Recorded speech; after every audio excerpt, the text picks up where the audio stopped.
नमस्कार मंडळी. आता संध्याकाळचा टायमिंग झालेला आहे आणि मी देवांचे दिवे लावत आहे. तुळशीचा दिवा वाऱ्यामुळे विझतो, त्यामुळे आम्ही असे सिस्टम केलेले आहे. तुळस तर बघा आमची किती उंच झालेली आहे.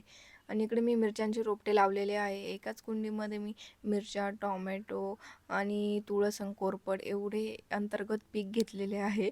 आणि इकडे मी कपडे फोल्ड करून ठेवले होते. मग ते कपाटमध्ये ठेवले आणि माझ्या कपाटची हालत तर खूपच खराब झालेलं आहे. जेव्हा टाईम मिळाला तेव्हा आवरेल मी आता. केस धुवायला आले होते त्यामुळे खूप फ्रीज झाले. मग आज मी वेणीच घातली आणि आजच्या रात्रीच्या जेवणासाठी कारल्याची भाजी आणि मेथीची भाजी आहे. इकडे मी लगेच शेंगदाणे भाजून घेतले मेथीच्या भाजीसाठी आणि मिरची आणि लसणाची पेस्ट काढून घेतली होती. भाजी शिजवायला टाकली आणि कारले पण कट करून घेतले.